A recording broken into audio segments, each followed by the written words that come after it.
All right, welcome back to the Maladjusted Monkeys podcast. It has been 6, maybe longer, 7 months. I don't know, Shane. What's Too it been? long. Way too long. You really caught me off guard, though. I didn't sit back, Jesus. Sorry, mate. Yeah, didn't expect me to start so quick. Straight out of isolation, a lot to catch up on. Shane, what's been happening? Not a lot. Well, it's not true. Let's really. start off with the big news for you. Yeah. Go on, you break the news. I've knocked Madison up. All right, good way of putting it. Congratulations. Oh, by the way, Madison isn't here. Oh, yes, she's a bit sick. We're 17 weeks now, so she's over the morning sickness part, but she's just got a cold at the moment, so can't really talk very much, but unfortunately. We're going to miss having her here. She steers the ship, but... Mate, that's big news. Who would have thought you, a father with responsibilities... That my sperm would even still be working. Well, I didn't want to say it, but that too. Yeah. But yeah, that's exciting, man. I've spoke to Madison about how she's feeling about it. She's obviously over the moon and can't wait, and she doesn't want a boy. What about you? How you feel about everything? Really good. Yeah? That she doesn't want a boy. She's going to kill you. She would prefer a girl. She'd prefer a girl. Prefer a girl. It's not like it's a girl or an abortion. Nah. Put that as a hashtag. No, very excited. Very excited. Yep. I thought, like, when she first told me, I did freak out a little bit. Just like, I think like everyone does, like, fuck, I'm not ready for this. Mate, the next day, like, I just started getting my head into like the baby books and stuff and reading up, and I just started getting really excited. So I'm pretty happy to move on to the next chapter of our lives. It has come at a good time for you because anyone who listens to the podcast knows the ups and downs that Shane's been through, and maybe the last 12 months you've been in a really good place. Really good place. So to have this responsibility come in now, like you say, next chapter of your life, it's perfect. Yeah, 100%, man. Like, if I hadn't like started this process all that time ago, or however many years ago I started seeking help and stuff. Yep. There's no way I would have even considered bringing up a child. Like, I didn't have enough room in my own head for myself, let alone for someone else. But had this have happened a couple of years ago, I would have been nervous about how social services on speed dial. but more about how you would cope with it, because obviously I've got he's nearly 4 now. I know how difficult it could be, and knowing what I know about you, dealing with that stress at a certain time in your life would have been pretty hard. Like, hard on you and Madison as well. But the day you told me, I could tell that you were ready, you're confident. Mate, humans and beings have been doing it for millions of fucking years, or hundreds of thousands of years. Mate, how hard could it be? Yeah. It's fine, mate. Yeah, exactly. You can put your left leg in your pants, your right leg in your pants. I'm pretty sure you can handle a baby. Yeah. So we're stoked, and I don't really care either way what it is. Like, So we had 12-week scan. Obviously 7 weeks ago. And she's like, I can have a guess based on like where I think it's the pelvis or something, how it's sitting up or down. And she said, like 85-90% sure it's a girl at this point, and I'm happy with that. I would have thought you would have a girl. I don't know why. What are you trying to say? You scream beta. I don't know. I don't know what it is. Fair enough. I love you though. Well, since we last caught up, a big thing in the world. Isolation. Changed everything. We're a bit late to the party discussing it, obviously. I think everyone's been waiting for our opinion on it. Yeah, with bated breath. What does Tommy and Shane think about isolation and COVID? It's fucking great. I've saved a bit of cash. Dude, 100%. It's good. How does it work? Like, what does that do for you? For us, like, we were just gearing up to do a 2-week exercise when everything started happening.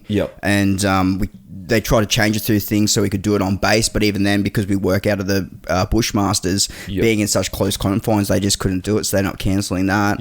And we basically got sent home to work from home, and we were just getting... I can't imagine that, like, being in the army working from home. Because I remember when the last time I saw you, like, I'm working on... Yeah, I think it all depends on, like... what your role is? What your role is. Like, for us, we were able to keep pretty busy because... like our job entails a lot of research into things like that, into different threats and things around the world about munitions and IEDs and stuff like that. So we were able to like just do assignments where we could, you know, do assignments and then stagger it so that one team would come in and would give a back brief on certain things and just do different assignments, different homework and things like that. So we're still able to remain pretty productive at home. What if you know, what are the infantry boys doing during the time? Because they can't really. I don't associate with that scum anymore because they can't really work from home. I got no idea, man. Although you can play Call of Duty from home. So infantry minor tactics, mate. Good to go. Yeah, exactly, mate. Yeah, I've been getting back into that a little bit actually. So have I. Shout out to the infantry boys, by the way. Bit of Call of Duty. Yeah, exactly. Mate, for me at work, like it's situation no change. Yeah, you know? There's no way they're gonna like. Yeah, just work from home, guys. Yeah, can't work from home. So it's the same shifts. Just, you know, there's when the isolation first happened, you could see there were less people. Out and about. Like, it was beautiful. No traffic on the road, you know, but like some shifts were pretty boring because there was just nothing going on. Which is please, someone stab someone. Someone commit a crime, you know. Give me something to do. But I guess for members of the public, that's a good thing. That's a good thing that nothing's happening. But when everyone was just the first few weeks, they were just staying at home.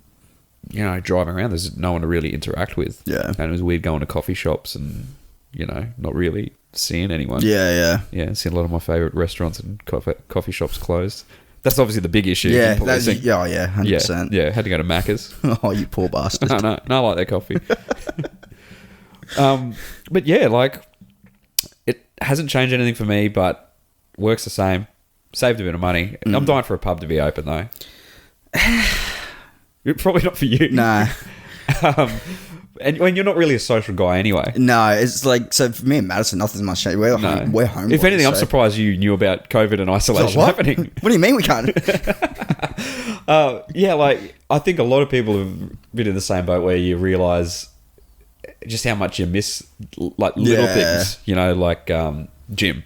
That's the big thing. Okay, maybe not for you. Going out into public places like parks. Yeah. Just being able to go out and, you know, do things. I think a lot of people have struggled with. It sounds like a personal problem, to be honest. You look like you've been isolated for like 10, 11 weeks, to be honest. Oh, it's been good because we've just started going back to work week on, week off, swapping with different troops. So there's not too many people at work. We can keep separated and that kind of stuff. But you know, not having to shave every day has been pretty fucking sweet. Yeah, I'm liking the mo. It's looking good. Oh, she's getting lush. She is getting lush. And you got, looks like a new shirt, mate. Yeah, best and less, man. $100. $100 is best and less. I got like 7 shirts, 4 pairs of pants and jumpers. Fucking good to go. I don't know how or why I ever thought spending more than $5 on a shirt was a smart thing to do. You know how like when females get pregnant, they start nesting? As opposed to other people getting other genders. As soon as I said it. No, but females in particular, when they get pregnant, they go through the nesting. It's like you've... your dad brain's turned on. You're like, 100%. I need bargains on cheap clothes. Oh my God. Like, I swear I'm getting like sympathetic pregnancy hormones or something because like just getting even more emotional watching like commercials on TVs. You'll start noticing things like once Bub comes along. I remember driving from the hospital home. You know, the first trip going home and going, oh shit, I've got to look after her kids. You know, me and Carly.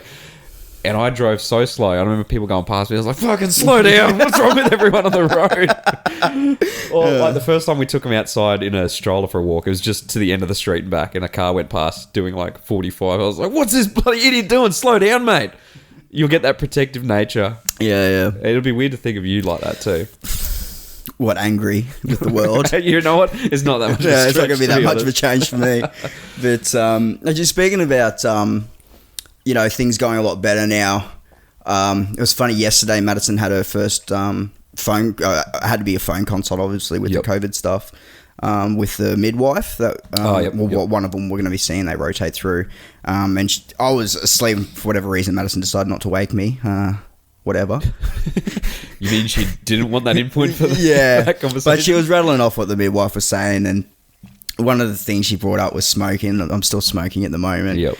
And a little bit of something like that anger in me built, like, with society fucking come out for the first time in a really long time, where she's like, oh, yeah, so she's like, yeah, you got to stop smoking. She's going to refer you to this. And I just started like, I'm a fucking grown-ass man. If I want to fucking smoke, I'll fucking smoke. I'll fucking go and have a dab right now. Like, just like that primitive side of my brain just like engaged and just got real fucking angry. But like, obviously they're doing their due diligence and like... Yeah, mate. Yeah. Are you still vaping? No. Okay, good. If anything, I prefer you to be on the real stuff. If you're going to do it properly, would you? But like, I think that's actually the first time we have had an argument in a very long, like me and Madison having a really long time. Yeah. Oh, not good that we had the argument, but but like, yeah. But like after like she went, I was like, I don't want to talk about this right now. Yeah. And I just had to like calm down and think about it. I was like, okay, like they're trying to do the right thing, but it's just like, if I want to fucking quit smoking, I'll fucking quit smoking. Like, don't tell me what to fucking do. You know where I stand on it? I want you to quit smoking. I'm worried about your health. Have been for a while. But puff away, mate.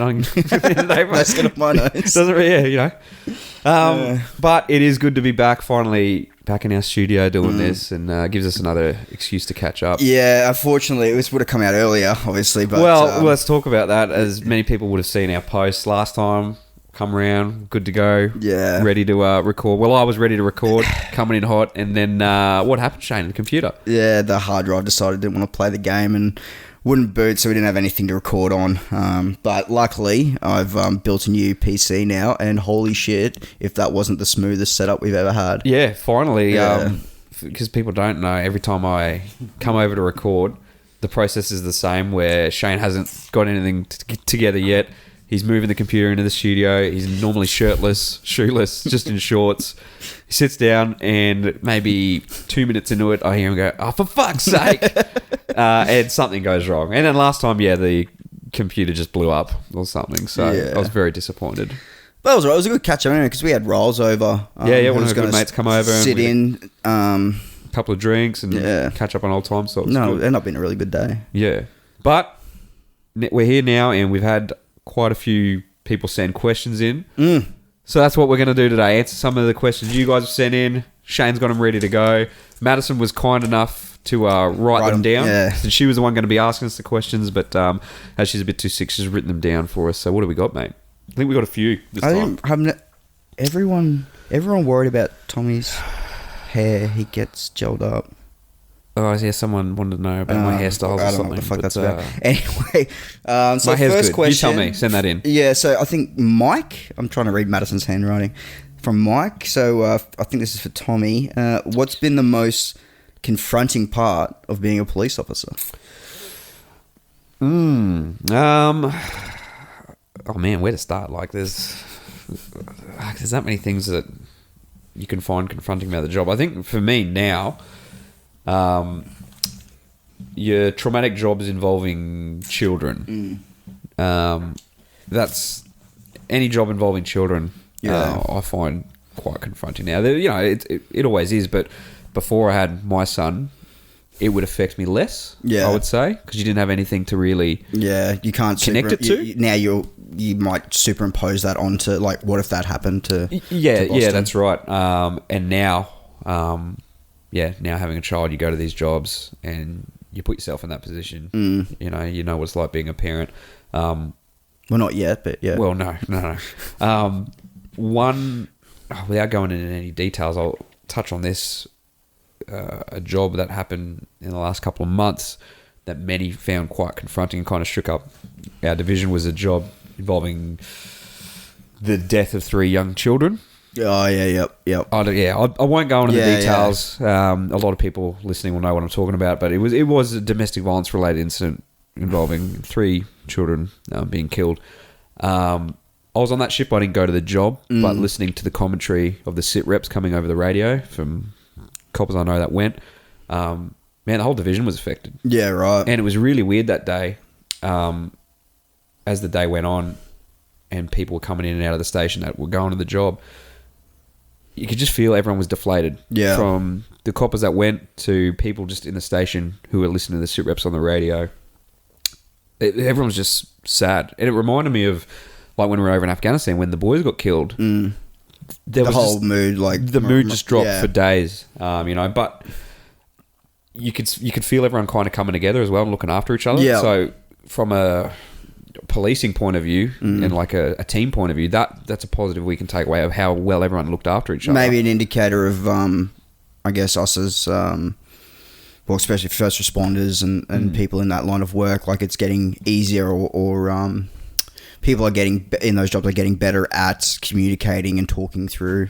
Yeah, absolutely. Like everyone was asking everyone, hey, how you going? Yeah. How you dealing with it from the day that it happened to a few days after. And you had the bosses come down and check in on everyone, and they even organised, I think a few days later, a bit of a catch up for everyone involved in the job to check in on everyone, which that's a really good thing, like an after action review basically. Which is pretty good. So there's an example of one job that anyone would find confronting, affecting everyone on a large scale. I think I answered the question there. Yeah, I'd say so. Okay, so next question. Not sure who this is from. Thanks, Madison. What is the toughest / hardest decision you've had to make in your life? I'll let you answer this one first. Yeah, thanks. It's probably way harder decisions I've made, but like the only one that comes to mind, it's probably getting back into the army, actually. Yeah. Well, yeah, that would have been a big thing. Yeah, it's probably the thing decision I've had to make that I've thought most about. Yep.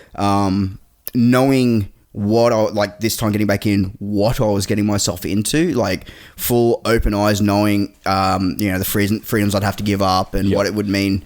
Because at that time, like that was like my height of like alcoholism, fucking major depression, all that good stuff. And I just felt at the time that if I didn't get back into the army, I was probably going to kill myself. Yeah. It was just so, like, looking back, like the thing I missed the most about it was that camaraderie and the mateship. We've said that so many times. And being with other people who understood what I had gone through and just having that commonality.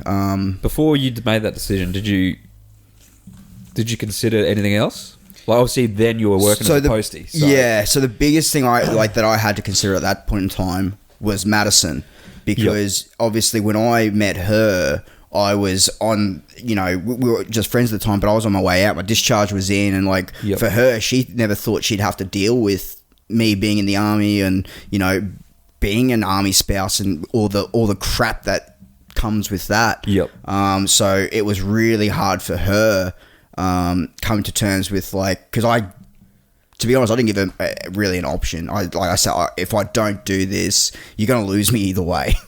I'll either be dead or, well, you wouldn't lose me if I go back to the army, obviously, but, I just need to do this. And thankfully, she just was a strong enough person or silly enough to keep following down this path. But I think it's worked out so well for both of us, because it's what eventually led me to getting help because of having a good support, not only through you guys, my old best mates, but my new friends that I've made in my new units, helping me out and pushing me to go and seek help and things like that. So when you first told me, you rang me and said that you were going to get back in the army, I was like, oh, this is a bad decision. But now I can see how that was the right decision. And I think part I probably am a bit institutionalized. Like I find it. Oh, mate, you have to be. Yeah, there's no way you're not. Yeah, I find it hard to think of any job that I could do outside the fence that I would be happy with. Yeah. But it's worked out really well for both of us. But the hardest part of the whole thing was being in that relationship with Madison and kind of not giving her a choice, but still trying to think about it. It took me probably 6 months before I even called someone, just thinking about it day in, day out, and just knowing fuck, it's going to be dictated to me when I take leave. I'm going to be away all the time and all that good stuff. But well, there you go. Yeah. Does now that you know that you're going to be having a child, how do you think about your career with the military? Is that something you want to continue forever, or does it make you rethink it at all? A little bit. Yeah. I've definitely given a lot more consideration to exit strategy. Yep. So I think I briefly talked to you about like something I want to do with Madison's sister and her husband. He's a copper as well. Yep. And he wants to try and get like I've always talked about buying property, trying to live off the land as much as possible, creating a cult. Yep, you've correct, talked about Tell me about this. So they're actually keen to do something very similar. So what we want to do is buy some land together. Yep. Split the land in half and build houses on either end of it. Yep. That way, we bring down the cost of building houses, but also like having a place where, because we're so close, the four of us, and just get on so well, like we want that to kind of continue for our kids as well. Like the way I grew up with like 15 different cousins, 6 brothers and sisters, like there was always kids playing with each other and stuff like that. And like I think right now, if I stayed in the army and stayed in Brisbane or got posted to Sydney, further away from family and stuff like that, it's going to suck for my kids because they're not going to have that growing up where they get to play with their cousins all the time, all their brothers and sisters all the time. So I think that would be absolutely, like, that's something I think about a lot is setting up somewhere where they're going to have like the best opportunity to grow up with their family. So you know what, like we've seen before, those career soldiers that have moved their kids around like every 2-3 years. It is doable, but I know I would. Definitely takes its toll. I think, like, if someone who's not a fucking parent currently, but that's a discussion everyone has to have and work out for themselves, I guess. But that's the direction I want to take it. Yep. And I guess, yeah. Well, because we're like, I'm pretty lucky actually, because where my unit is looking at moving to is Amberley, and we want to move to Boona and buy land in Boona, which is only 40 minutes away. So it's, for me, it'd be the same as when I was living in North Lakes. It's a 40-minute drive. Yeah. So Boona's nice. Yeah. So that would work out beautifully. It'd still be close to work. I will have to get posted away at some point, but for me, I'm thinking maybe by the time I'm 40, I would hope that I'd have found something that will enable me to transition out of the army and do something else, but I'll always, I think, remain in reserves. I think I'm pretty lucky with the unit that I'm in, where if they'll have me and if I'm lucky, I'll be able to still help with the training and stuff where I am. It's something I'm still quite passionate about, and hopefully will be, that I'll be able to maintain those relationships better than when last time it was just like clean cut. Fucking only had, roles, and like Kurto was moving away and stuff like that. But we're older now, you've got more experience, so you'll handle it differently. Have a way better exit strategy than last time, where it's just like, oh yeah, I'll just go work in my uncle's pub. Yeah. Without thinking about the fact that I hate being around drunk people when I'm sober. Or like the time after we got back and we were like going to Europe, and you're like, dude, I'm probably going to not come back. I'll probably get a job while we're over there and just live there. I'm like, okay, let's see how that goes. 12 hours in, you're like, I hate this. There's too many people. I don't like travel. Oh, God. Well, what about you? What you got a... what was the question again? What's the hardest decision to make? Hardest / toughest. Okay. Very, very dissimilar, those. That is a tough one. Would it be like what gel to use each morning, or... Yeah, I like to use a pomade or a matte finish, when I go to the barber, do I get the line shaved in, These are the big questions. Review my hair. Send us a message what you think. Put a post up. I don't know. A lot of people like the short hair at the moment. But anyway, I digress. I would say I don't know if this will make sense. To me, it does. Hardest decision is when I did decide to get help and talk about how I was feeling and issues I had. I think the hardest decision is when you're in it, as in when you're in a session talking to someone, is holding that mirror up to yourself and actually admitting what your faults are, where you've gone wrong, and what the problems are. Yeah. Now, it doesn't sound like, from an outside looking in, that doesn't sound that hard, because you're like, oh, fuck, everyone's got problems, mate. But admitting it and saying it openly, especially to a stranger, and having you're going to feel like someone judging you. Yeah. Well, that's the fear, isn't it? That's the fear. And then the fear of once I admit it to myself, what does that make me? What are my own opinions going to be of myself? And doing that on like a regular basis, especially your first few sessions. That's interesting, because I suppose maybe it's just me, but like opening up like that, I think, like, not only the fear of being judged by whoever you're talking to, but it's like a fear of, you kind of said it before, where you like judging yourself and what is that going to make you? Yeah. And like how, oh God, I've lost it. As in, like, once you say it out loud and you're judging yourself, like, how do you? It's going to change you somehow because like, I guess you're hanging on to like, you know, an idea. It's things that's happened. It's kind of like a victim thing. It's like, these things have happened to me. Yep. It's out of my control. That justifies my alcoholism, me being a fucking dick and being a wanker. Yep. And it's like, as soon as you go, well, look, yes, those things did happen, but I need to take ownership of it and go forward. Yep. It's like, I think it's a bit of it's fear of like having to make that effort to change yourself as well. Yeah, that's right. And you and me, sorry to cut you off. No, that's a very good point. And you and me have seen it so many times where, especially with AJs, where, and it's normally when they're drinking, they will start blabbing about their faults and where they've gone wrong, but they use it as that victim. Yeah. As an excuse. Like, well, I've done this, I've been through this. It's like, okay, it's cool. So you are saying like what your faults are, but what are you doing to be better? You're just hiding behind it as an excuse. But yeah, so when you go into these appointments, the first couple, when you really start to figure out, or they're trying to figure out where your problems come from, and you just have to open up and be real blunt, that's quite confronting. And I think that's pretty hard because you don't know what's going to happen. You've never experienced it before.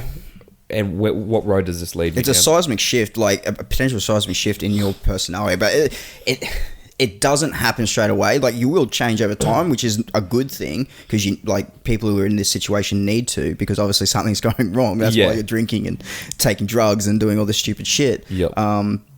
But yeah, it's that fear of change, man. Like the thought of giving up alcohol back in the day was so terrifying. Yeah, absolutely terrifying. It was the same for you. Which part? Like giving up, like I guess the vices that you have that you use to cope. Yeah, because you know when you're going through it, it's what you know. So then the idea of, I wouldn't say it wasn't that hard. It was, I think I always knew that certain things needed to change. Yeah. So it wasn't like I was in denial of, no, I'm keeping these vices. It was like, no, okay, this is the perfect time to make a change. Yeah. Because we all know what the healthy options are. Everyone knows what the healthy options are. Just looking after yourself. Hey? Just spruiking McCain's. I thought that sounded familiar. But yeah, I would say, sure, that's the most confronting for me anyway. Yeah. Oh, very good. Bloody hell, that one, stayed on that one for a while. That was good. Good question. Who sent that one in? Don't know. All right, Madison, whoever it is. Madison, get your shit together. Being pregnant's not an excuse.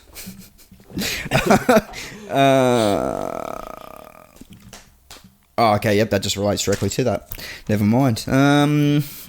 What are 3 things, I don't know if we'll get to 3, you would change in your current respective jobs if you could? So I'm not sure who this is from, but 3 things. 3 is going to be tough. We'll give you one. I'll give you one. What do you got? You got one? Yeah, let me grow a beard. Oh, yeah, same. Yeah, I suppose, you know what? A lot of soldiers would probably agree with you on that one. Let them grow a beard. Hey, mate, just join SAS and you can. Oh, God. Go on. It's not that hard, is it? I am so glad I come to that realization years ago that I am not cut out for that. Yeah. I'm not built for that. Yeah. No, that was the... mentally or physically. No, that was always the dream for us, but we're not built for that. Okay, so yeah, ASODs, the standard address for you guys, be able to grow beards. Yeah, that's a good one. I think many people would agree with you. What change? For me, for the coppers, I don't know, man. Like... I don't know. I don't have any serious chat. I'd have to really sit down and think, like, God, I'm sure when I'm disgruntled at work and I'm sitting in the day room, I've vented so many things about what needs to change, but right now I can't really think of anything. Things I would change, I wouldn't... Don't make me wear a hat. How about that? It's pretty, I think it's really easy to, like, see policies in place and things like that annoy the crap out of you or you think are stupid and things like that. But one thing I've tried to change in myself is how I approach that stuff, and that's one of the biggest things I had to think about when I was getting back into the army. Was letting go of that stuff that I'm not in control of. That was the first step, and as soon as I did that, man, everything's like water off a duck's back now. Like all the crap that used to like piss me off so bad, I can't control it, so I let it go. And then the next step to that was that I've started trying to do in the last year is if I see an issue at work, I try and come up with a solution for it. Yeah. So if there is a policy in place, or there's a bit of equipment that doesn't work, or that doesn't work the way it should or is intended to, like in defense, we have ways of like raising that and trying to get it changed. Yep. Like I've raised a couple of things, nothing's changed, but you know, at least you're having a crack at it. You're not just sitting there whinging about it. Yeah. So I think if there's like, can't give you three, but if there was one thing that I would change, like that's what I'm going to continue to try and change about myself, is like putting in that effort when I see an issue of trying to like make it better or change it, because that's the only way those things are going to change, is if someone raises it and does something about it. You can't just sit there and expect, oh, that's a fucking stupid policy. Fucking why I think that's a good one, because I think I am one of those people. I don't say anything because it's effort. Well, no, I believe like if you are going to say something, well, you better have an answer as to what needs to be changed. Yeah, you don't just say, oh, this is fucked, something needs to be done. Yeah, because then someone's going to go, all right, well, what do you suggest? Yeah, what's your fix? And then I'm like, well, I don't know, you think of it. Yeah, you know, like, do it for me. Yeah, I've got no idea. And yeah, especially in our government jobs, like it always relates back to like policies, procedures. There can always be, and you're not going to be able to change everything. You just got to accept it. Yeah, that's right. At the end of the day, because you know, there's a lot of policies that are in place that you might not have the full facts on why they exist in the first place. That's not to say that's not a myriad of fucking bullshit policies that do exist, because they fucking are. Exactly. But yeah, I think you just got to try and change what you can and live with what you can. But again, don't make me wear a hat. Okay? I can't stress that enough. Right. That's probably my answer. What are your biggest regrets during your time in the army? Oh, Jesus. Biggest regrets. Regrets. You know what? I really don't have any regrets. Like, mate, you know what?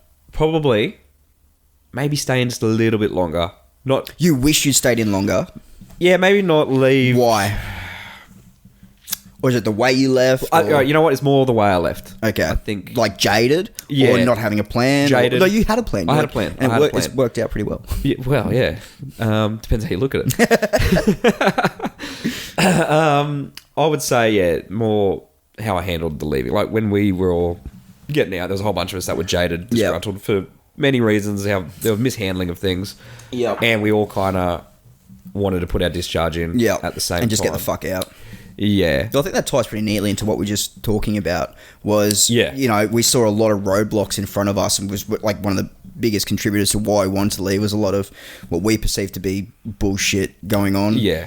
But, excuse me, you know, 100% I agree. It's probably one of my biggest regrets as well, was instead of like turning into the person that I now hate at work, who are discharging, they've had enough and had a gutful, and they're just jaded and bring everyone else down. Like try and leave. I wish I tried to leave that place, giving as much as I could and helping the newer guys coming through as much as I could, instead of just like skiving off and going and doing my own thing. Like, tried to give anything I could back instead of like just fuck yous. Well, I like to think that hopefully I didn't, towards the end, I wasn't one of those guys like that you were talking about. I don't think I was, where, you know, they didn't do anything and they're always whinging. I think it was just, come on, we all did it. Well, we all did a little bit. Well, I did it behind closed doors with people I respected.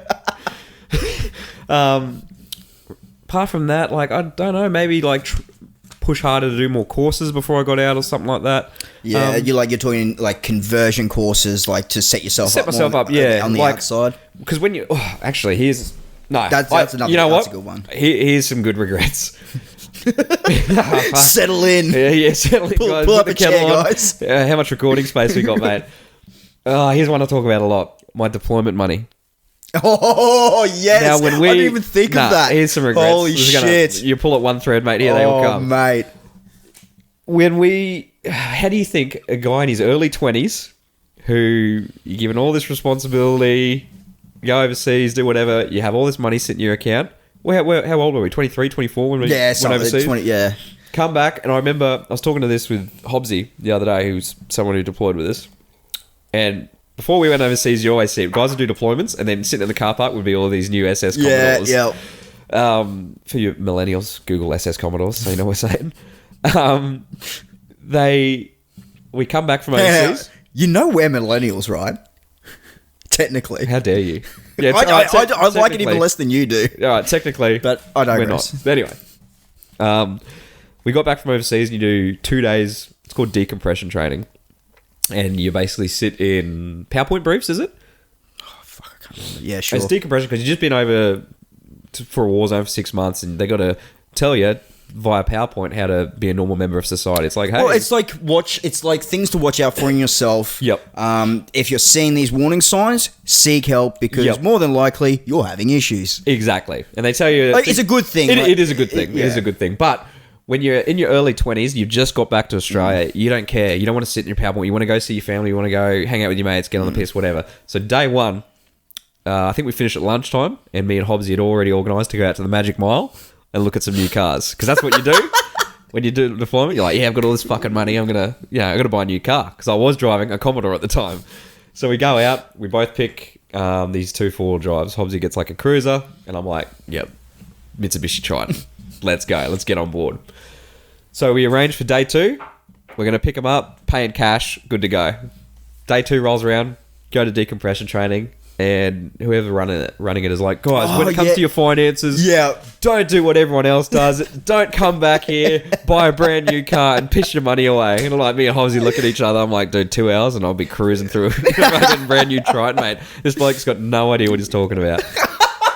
So, spent a lot of money on a car. You and me spent a lot of money on a Europe trip. Yep. And then spent a lot of money in Europe. Yep. And then I got back. Tell you what, we stimulated the fucking local pub economy. Oh, mate, that economy, it was thriving when we were there. Here and abroad. Yeah, that's right. $100 fucking mojitos. Fuck, I bought that's right. Jesus Christ. God.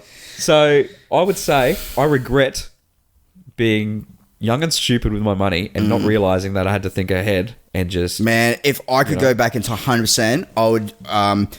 open up a bank account in my mother's name or my grandmother's name and have that fucking my pay go into that just get them to pay me what my normal salary would have been and then the rest them hang on to until you're smart enough to fucking not piss it up against the wall because dude, like but God, nothing to show for defense's credit best 3 months of my life, don't get me wrong, I had a fucking great time, but fuck, that money could have got spent so much better. It's to defense's credit.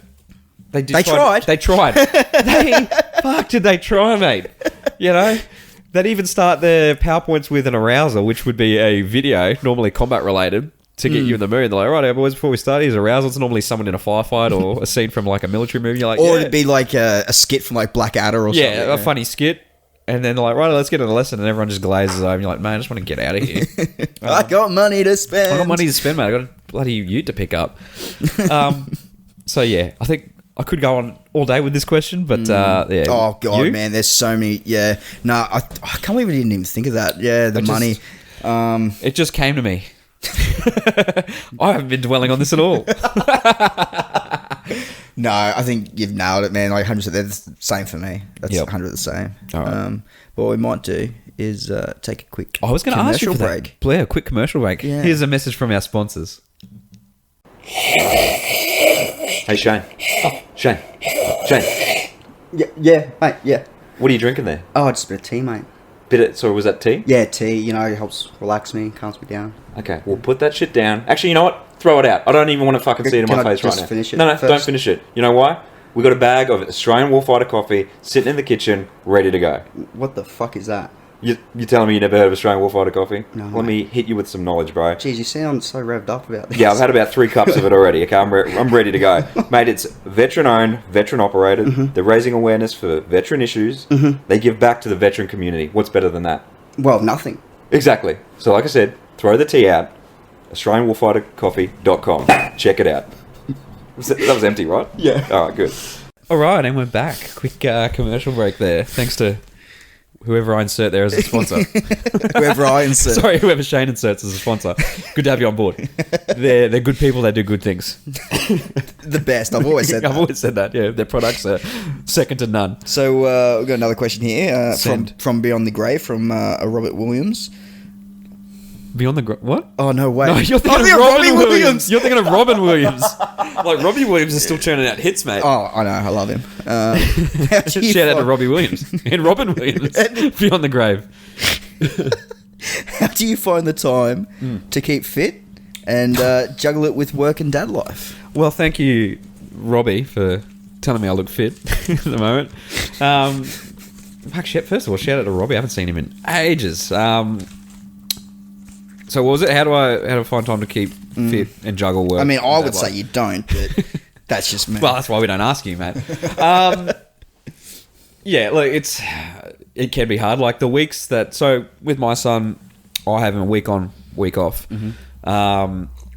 It is hard to find time to train during that week because obviously I'm a shift worker, so it depends on my shifts as well. If I don't have Boston, I'll always train either before or after work. At the moment with COVID, because gyms aren't open, I've been getting into running actually, which I have never enjoyed. I haven't really run like this since I was in the army, years ago. But yeah, been getting back into running and just body weight stuff. It is a hard, and you're going to find this, Shane. Like, not that you train now, but if you ever decide to look after your health, then yeah, you're gonna struggle because you think, oh yeah, like I'll do a workout at home and Bub can just play or whatever. As soon as you start trying to do something, they want to get involved, and it's not just getting involved. It's like, pick me up, play with me, you know.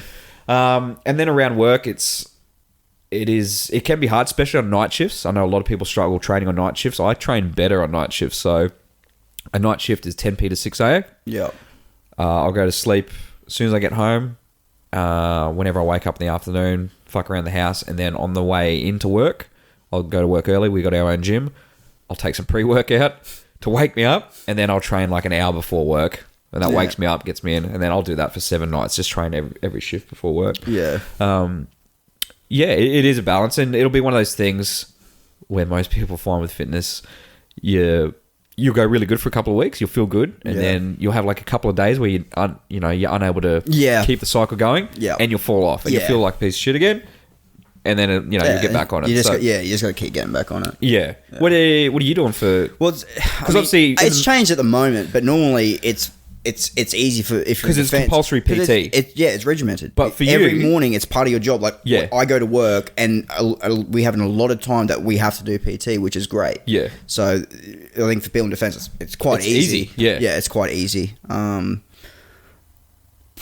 But like, I mean, at the moment, I don't have a kid yet, but are you exercising while? Yeah, you just like of a morning, you just try and maintain what you'd normally do. Where like obviously can't go to the gym and stuff like that. Like so, predominantly it's just been running, but then just doing bodyweight circuits. So it's enough to tide me over until we are able to start using our gym equipment back at work because we can't even use our own gym equipment in the backyard like we normally or back of the yard. That we normally would, but yeah, it is what it is, and I'm not that upset about it. Didn't think you would be. No, good question. Thanks, Robbie. So from Mike, what's the most enjoyable part about being in the army? I'll let you answer this one. Well, I said it before. It's the mateship. It's going to work every day. With your mates. I don't think I've laughed so hard in my life than I did for those 4 or 5 years. Like, you think about it, particularly in the combat roles, like, you grow up as a kid wanting to go, like, fire guns and live an adventure, right? I think of doing that with the best mates you'll ever meet, rocking up to work every day. Like you said before, like, every day you start your day with PT. Yeah. So you're doing, like, group PT with your mates. And then just paying the shit out of each other. Yeah, it's just constant. And that's why, like, a lot of AJs are good with banter. Not all, me, you not so much. Yeah. But yeah, like you've got to be like quick-witted. So you like it's just constant jokes and mucking around, and then you do that all day.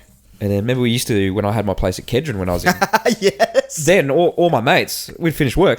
Everyone would come back to mine. Yeah. And every night someone would take turns at cooking dinner. Yeah, well, and I remember I used to like come over almost straight after work because you would normally do a session after work as well. Exercise and I'd grab a six-pack at the bottle shop from around the corner. I'd sit there and I'd watch you do PT. That's right. Me and the boys, so I had a set up in my garage when I lived at Kedron, and like all my mates would come around and we'd do a workout after work as well. And yeah, Shane, he'd still be in uniform. He'd pull up a... No, I got out of uniform. Oh, sorry, he'd get out of uniform. Pull up a camp chair, sit there with a six-pack in the garage and just watch us exercise. Ever the professional, great, ever the soldier. Duty first. But yeah, it's definitely the mateship, and I don't know, like you do have a sense of pride for what you're doing when you put, it sounds so cliche when you put the uniform on, but you do. Yeah. And then when you go overseas on operations, like... If you're lucky enough. Then, yeah, I don't know, you do miss that. I don't know. There's just something about what you're doing feels important at that time. Yeah. Yeah. Well, I think, I can't remember if we probably talked about this like very early on when we first started this, but a book I was reading at the time by Sebastian Junger called Tribe, and he talked about, genetically speaking, as human beings, that's kind of how we've developed to kind of survive and to thrive, is living in these small tribal groups, and that's exactly what you get out of being in defense, and especially going overseas where you're living like in each other's pockets, really, and you're like living in a very small tribe. It's the work is hard, but like it's some of the most gratifying work I've ever done in my life, hands down. Yeah. I absolutely agree. Yeah. Good question. Mike, another banger. Good job. I'm trying to read your handwriting now. Oh, that's right. I do. Throw one in there from our socials. What are your thoughts on blast/concussion acquired brain injuries on soldiers? And is there a better way of protecting soldiers from it? Yeah, that was... Someone sent that through on Instagram. That's a really good question I thought we should throw out there. Like, when I was in and you were first in, that was something that no one ever really thought of. So, brain injuries and concussion injuries, you would normally think back then, most people think of like from like boxing or playing footy. That's kind of all you really thought. Yeah. No one really thought about, like, particularly in the infantry, like, how many times you're firing. I think it just wasn't really part of our mentality, like being young and dumb and... Well, that too. But even the hierarchy, we never really thought about it, like... But what would you want them to do? Like, it's not as if, like, I would not have been happy with getting, like PowerPoint presentations me either. Because at the end of the day, you're doing a dangerous job. Exactly. We knew what we signed up for. And to be honest, concussion is probably the least of your worries if you're going to like get a vehicle strike by IED or shot or something like that. Yeah, that's right. I think it's unfortunately, I would say it's part of the job. Yeah. In saying that, me and Shane aren't experts when it comes to fuck no. Brain injuries.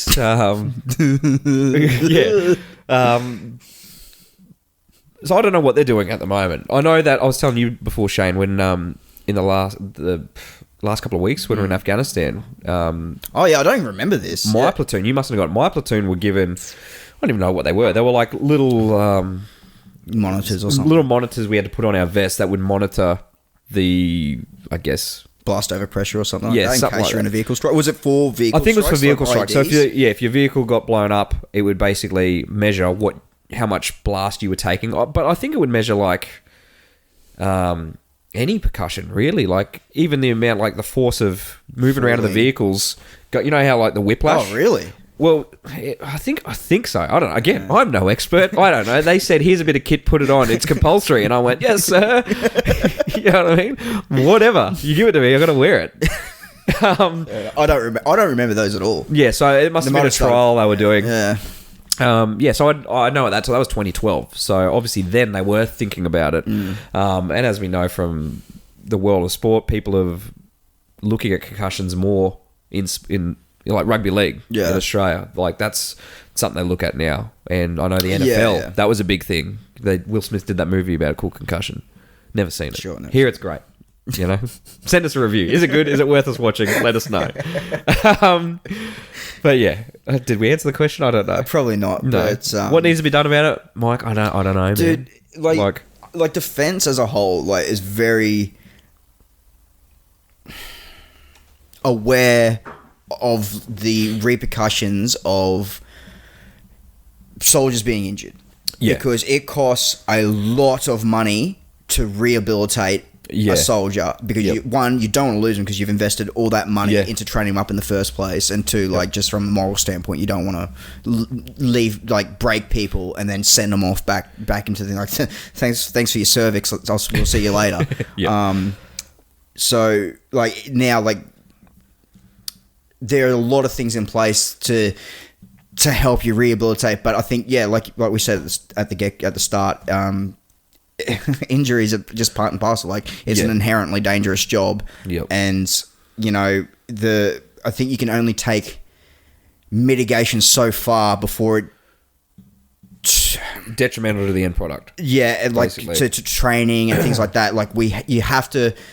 At some points, we have to take risks to get it's not like, you know, oh shit, we're going to lose some people if we do this training. Like, it's never like that. But like, you got to... Accidents happen all the fucking time. You got to... You can't plan for sometimes you got to train how you fight. Yeah. And when it comes to I shouldn't say daily, but regular exposure to concussion blasts, so like firing off heavy weapons and HE, I mean, that's all monitored and stuff. Yeah, that's all monitored. You're not doing that daily, but you do need to fire the live weapons. Yeah. To know what it feels like, to know how you live fire, you know?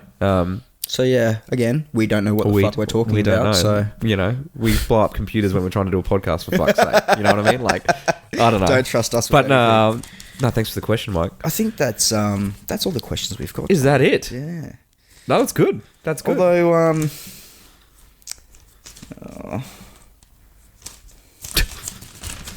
will CrossFit help me get into the QPS? From Anonymous. Oh. I don't know. Is this a G? I think so. Yeah, this is from someone at work who knows my views on people who rave about CrossFit all the time. You're a huge fan. Well, obviously, mate. Look at me. Why not? Yeah, of course it will. Like, it's a type of fitness. Look, I've got no issue with CrossFit. Just, I don't want to see it posted all the time and talked about. Just work out and shut the fuck up. You know? Public service announcement there for you. Well, any final points, mate? It's been swelled, but the swelling's gone now. All right. Well, it's good to be back. I'm glad to finally catch up with Shane. Thank you very much for sending your questions in. Keep them coming. We're going to do it regularly. Let's not make promises. Well, we'll do it when, you know, Shane gets his shit together, and we'll try to answer them as best as we can. Until next time, this is the Maladjusted Monkeys, and we're out.